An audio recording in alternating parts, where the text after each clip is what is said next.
I'm Brett Morten. I've been playing for 27 years.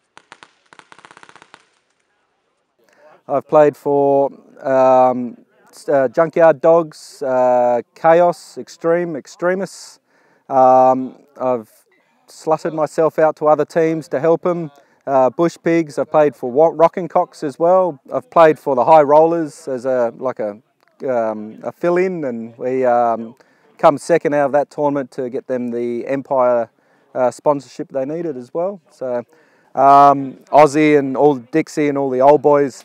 That was a really good tournament as well. We went out there as a throw together team, but they've all had veteran players, which is really cool, and we just seemed to gel really well. So we were the oldest. I think our team, our team had everyone that was in it was older than everyone else by 10, 15 years.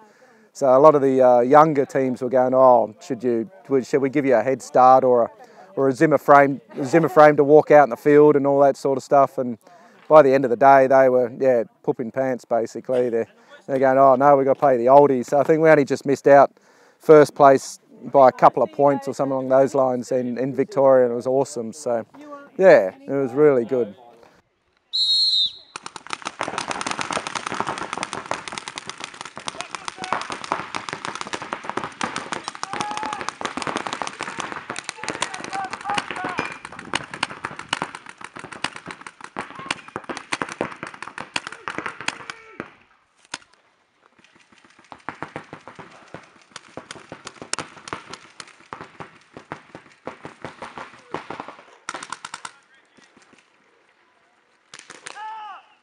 So it was my 21st up at Rockin Cocks Resort, where it used to be a paintball field in South Australia, and basically I started there.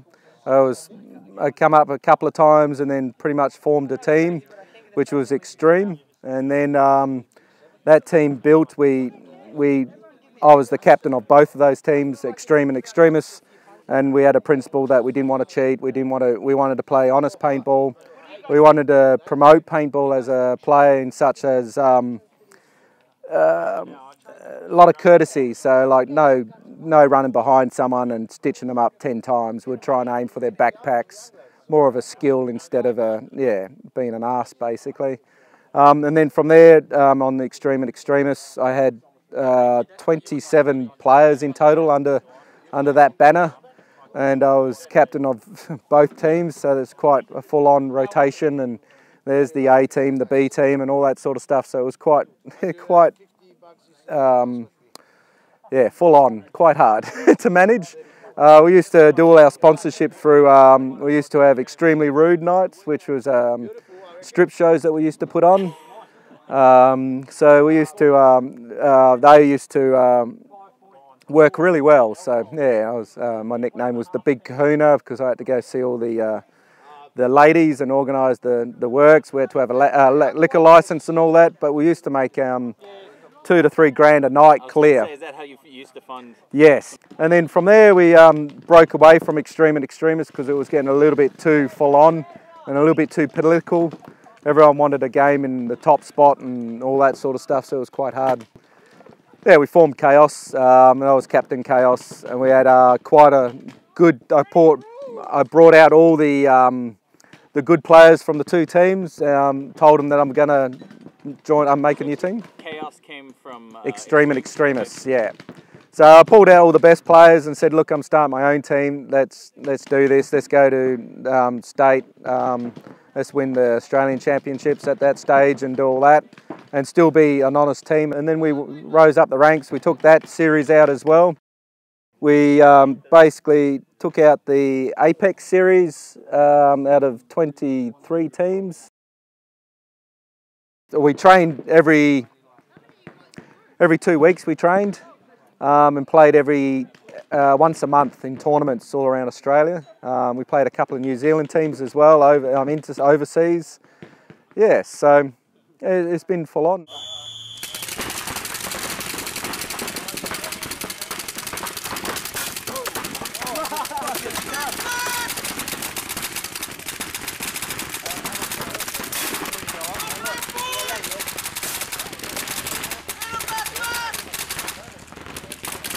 No, Troy. Troy was always good. He was more a floater, so he would either play the middle of the field or, depending on what's going on. We had Andy Kirkham. He was awesome. So he was a back marker or back player, but the amount of paint that man can throw. We got young Danny, which he's not young anymore, but Danny was always a front player as well. He was brilliant, very quick and off the mark. We had Clarkey, Craig Clarkey. He was one of the old school players. I don't think you ever got to meet him, but him and I were basically yin and yang. We always used to cross up the field. We were the both front players. He has played with JYD as well. And yeah, we always played up the front and always cross fields, never played in front of us. He was magic. James Sinclair, he's played as well. Oh, and Gazza, Gary, and JT. One of the monumental games I played with Gazza was just him and I, and he was my support player, and it was in Tombstone Alley in Tarlee, Stinky's Field, and it was just him and I left, and everyone else, and it was against 5, and Gary was just my support, and I just did a Terminator walk straight down the middle and shot the whole 5 out while Gary was just annihilating barricades. That was an awesome, yeah, I can remember like that was yesterday. That was fun. Roo used to be on the team as well, so back in the day. So yeah, he used to roll with a Bob Long autococker, so back in the day.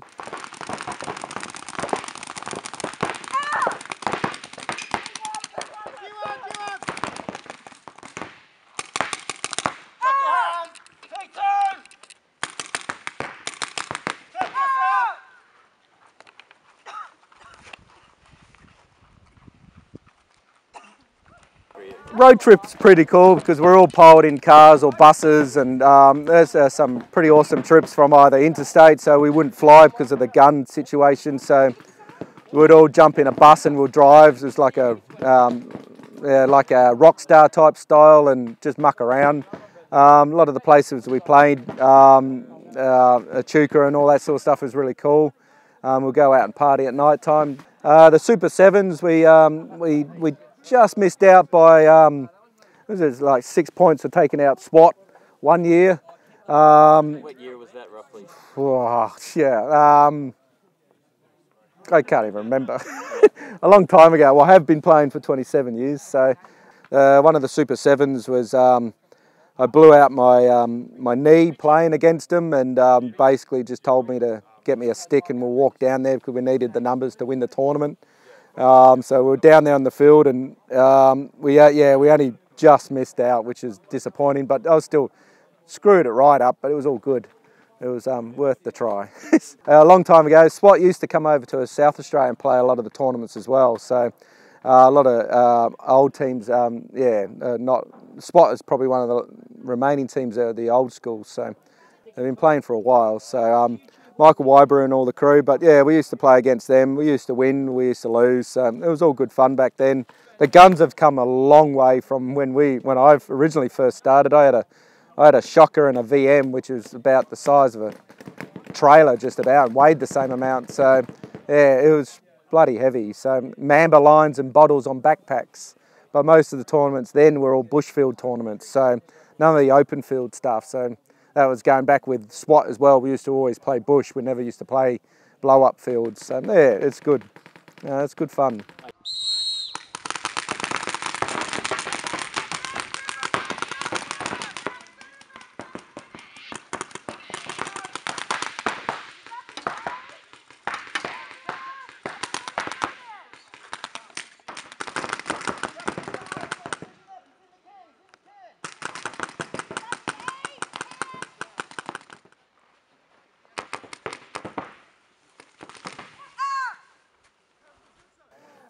I played in the World Police Fire Games against the Centurions. I was the head ref there for the Centurions for the World Police Fire Games, and they wanted to play against the refs, so it was 10 on 10.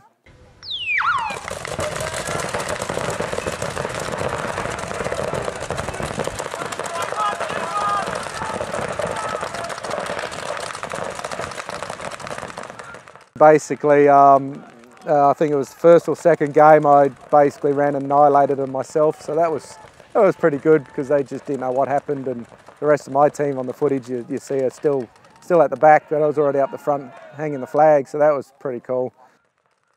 I was made honorary team member to the Centurions and got a medal for it as well. That was awesome. So yeah, I nearly cried. But yeah, it was all good. The Rockin Cocks games that when we went to Victoria, that was awesome. That would be one of my highlights. I dare say, not only because we went out against semi-automatic, all the other teams had semi-automatics, so we all had pumps. So.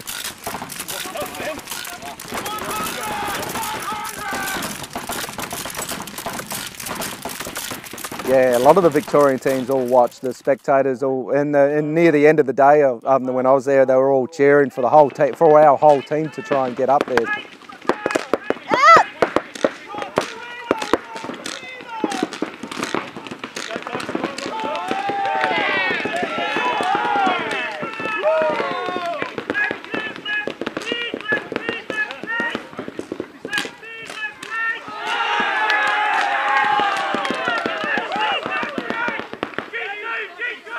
Oh yeah, no, that was brilliant. Yeah, and they're going, oh, you're either really, really stupid or you're really, really good to shoot pump actions against semi-automatics. And then I said, oh, we'll take the stupid and we'll see how it goes. And then basically we got halfway through the day and they're going, people are screaming and hiding behind barricades saying, we can't move, we can't move. And they've, we've all got pumps, for crying out loud. You can move between a cycle, for crying. It's not that hard, just get up.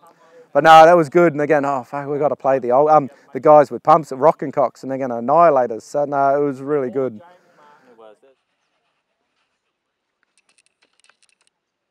So you were playing with your son today. Yes. What's that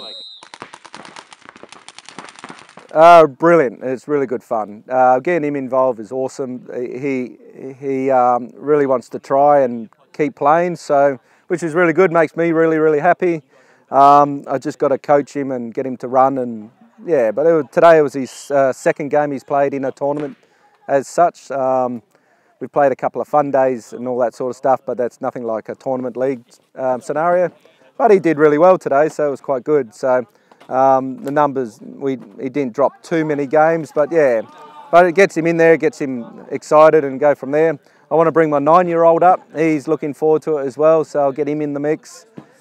Yes, so I think next year he's allowed to in SA, so yeah. I'd like to shout out to the old Kaoz team. They're all pretty good boys. They're all got on with their lives now. They're all pretty cool. We've all got old and not disbanded, but we just got old and had more things to do in life, and we've just moved away from each other. I still keep in contact with all of them. There will be one day that we'll get the whole team back again, just as a major hurrah. Everyone's had their ups and downs, but yeah, Kaoz is awesome. So it was a good team to play with. They're a good bunch of guys, and we always had fun. Yeah, the strippers in the back of the car was the best. Back of the van was the best thing, but other than that, it was all good.